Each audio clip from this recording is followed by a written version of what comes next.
Olá! No dia 18 de maio, a TV UFSC inaugurou seu canal aberto e digital para a Grande Florianópolis.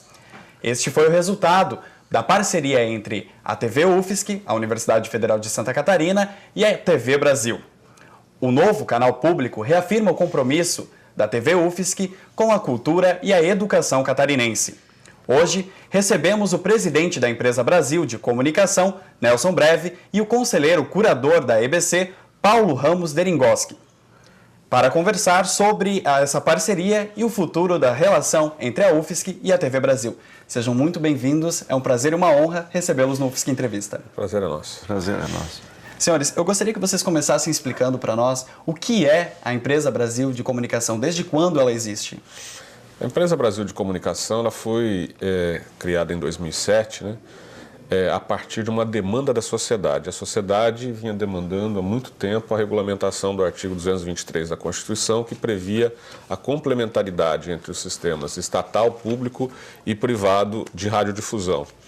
E promoveu um encontro, um fórum nacional da TV pública, e a partir desse fórum o presidente Lula decidiu que criaria uma empresa pública para fazer uma rede nacional de comunicação pública, a partir de uma empresa que seria a mistura da antiga Radiobras com as TVs educativas do Rio de Janeiro e do Maranhão e as rádios Nacional e MEC, formando assim um conglomerado de comunicação e a partir dali formando parcerias resultaria numa rede nacional de comunicação pública. Então essa foi a origem da Empresa Brasil de Comunicação. Ela juntou canais estatais que existiam antes, alguns canais que já faziam comunicação pública por intermédio de um contrato de gestão com a Associação de Comunicação Educativa Roquete Pinto do Rio de Janeiro, que cuidava das rádios MEC e da TV Educativa do Rio de Janeiro, TV Educativa do Maranhão. E a partir dali foi organizada uma rede que hoje já está em mais de 1.700 municípios do Brasil, parcerias com mais de 40 geradoras, muitas delas universidades, como aqui a Universidade de Santa Catarina, e outras TVs educativas estaduais, que são nossas parceiras. E quais veículos compõem esse conglomerado da EBC? Então, nós temos a TV Brasil, a TV Brasil Internacional, que transmite para 65 países, deve estar chegando a mais de 80 ainda este ano, com um convênio que estamos fazendo na Europa, né? Hoje estamos nos Estados Unidos, em muitos países sul-americanos, quase todos os africanos, no Japão e em Portugal. E no Brasil nós temos parcerias, como disse, com essas 40 geradoras estaduais, e a nossa presença está em todos esses municípios da TV Brasil.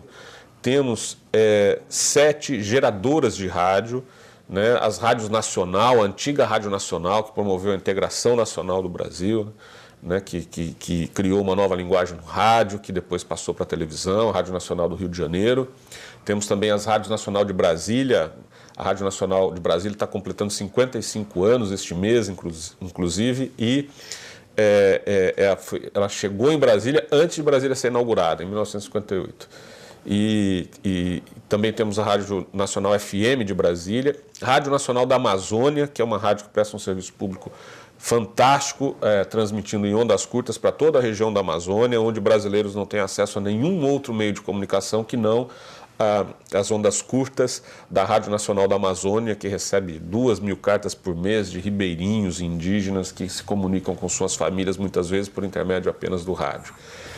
Temos também a Rádio Nacional do Alto Solimões, em Tabatinga, que presta um serviço público muito grande para o país, porque ela fica na tríplice fronteira entre o Brasil, a Colômbia e o Peru, numa região em que, se nós não tivermos um meio de comunicação que possa estar lá falando a nossa língua e falando da nossa cultura, nós podemos também ter uma população nessa região de fronteira que passa a se aculturar com a cultura de outros países. Então ela cumpre um papel, inclusive na parte da defesa de fronteira, muito importante. Temos também as rádios MEC, que são herdeiras das primeiras rádios públicas do país, né? Rádio Sociedade do Rio de Janeiro, que foi fundada pelo Roquete Pinto, né? Um antropólogo visionário que enxergou na radiodifusão um meio para educar e levar cultura ao povo. isso lá nos idos de 1922, no primeiro centenário da independência do Brasil, uma exposição que teve de transmissores, ele conseguiu deixar um transmissor para fazer a radiodifusão, e depois ela virou a Rádio MEC, né, porque foi doada ao Ministério da Educação na época, e nós herdamos essa rádio, as rádios MEC, AM e FM do Rio de Janeiro, que tem retransmissão na Rádio MEC AM do Distrito Federal. E temos a Agência Brasil, que é uma agência de comunicação pela internet, que ajuda com fotografias e com textos, muitos jornais, muitas emissoras, rádios comunitárias, TVs comunitárias, a ter um noticiário nacional sem ter que pagar pelos meios, as agências comerciais de notícias, né? Então, portanto, e junto com a Rádio Agência Nacional, que faz o mesmo, distribuindo conteúdos radiofônicos também jornalísticos para as emissoras de rádio. Essa é a nossa empresa, né, que faz isso e com parcerias com todas as educativas, comunitárias e TVs universitárias, que são também nossas parceiras para construir essa rede nacional pública de comunicação.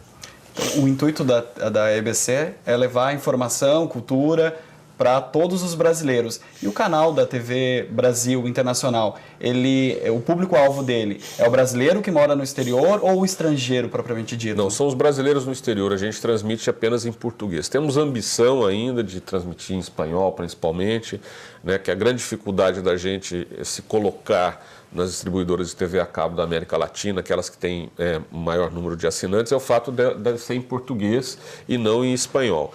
Mas o nosso objetivo é levar o Brasil para os brasileiros no exterior, né? Também com o objetivo da preservação da língua, as crianças assistindo desenhos com a nossa língua, né? Ou seja, programas infantis que possam ajudar na formação da sua cidadania por intermédio da nossa língua. Então esse é o serviço que hoje a gente presta para os brasileiros no exterior ou para aqueles que falam a língua portuguesa no exterior, né? Também em países africanos, que nós temos angolanos, principalmente, moçambicanos e outros cidadãos africanos que falam português também. Ela chega para essa população não brasileira, mas lusófona, né, que está pelo mundo aí, né, a sexta, talvez, né, eu vi outro dia, o sexto país na internet, né, tem a língua falada na internet é a sexta. Acho que a língua mundial é a terceira maior, quarta, que se fala no mundo, né? E, senhor Paulo, qual é a sua função dentro da TV Brasil como conselheiro curador?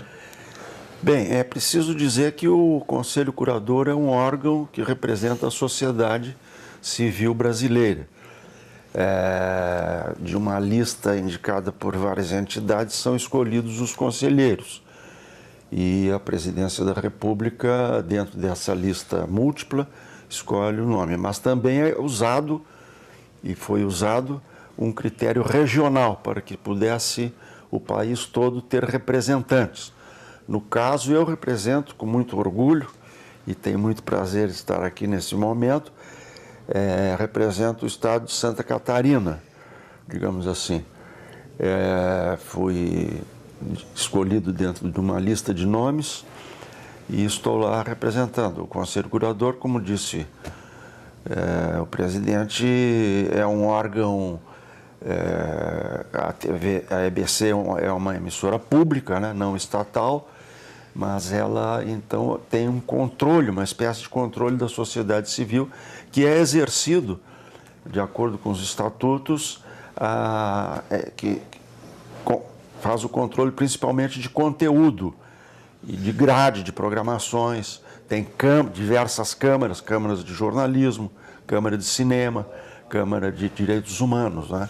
Então esse é o papel do Conselho, mas ele não se sobrepõe à diretoria da empresa, que ele não interfere o Conselho na parte administrativa.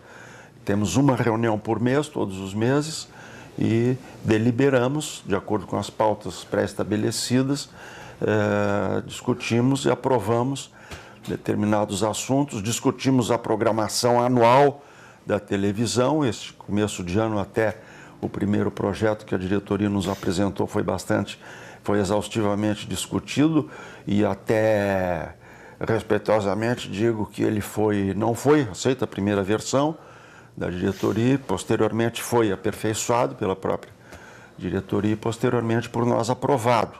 E vai procurar, então, seguir-se ao longo deste ano, todos os anos, então, esse ritmo de trabalho. Os conselheiros têm mandato, não é emprego nem nada, eles têm mandato de 4 anos, renováveis por mais 4. Caso faltem, serão afastados 3 vezes sucessivas e caso também, por um outro motivo, poderão ser afastados. E tem poderes para, representando a sociedade civil, sem influir na administração, orientar até a própria presidência. E os representantes da sociedade são esses, né, 15 integrantes dos 22, né? Você tem 4 que representam ministérios, na verdade. Você tem 2 que representam o parlamento, a Câmara e o Senado, 1 que representa os funcionários da empresa e 15 que representam a sociedade. E tem que ter de todas as regiões do país. Esses 15 estão lá, justamente, eles são os patrões de fato, né? Que eles estão lá para zelar, né, não do ponto de vista administrativo, né, mas do ponto de vista dos princípios e dos objetivos da empresa. Então, é fazer com que a empresa cumpra a sua função social prevista na sua lei e prevista na Constituição. E é importante que se diga também que a presença do ministro da Educação, do ministro da Ciência e Tecnologia, da ministra da Secretaria de Comunicações e do ministro da Cultura também fazem parte e participam ativamente das reuniões do nosso conselho, porque nós procuramos integrar, junto com o trabalho do conselho da EBC, esses diversos e poderosos ministérios, né? Correto. A gente vai fazer uma pausa agora no UFSC Entrevista. Nós voltamos na sequência. Fique com a gente.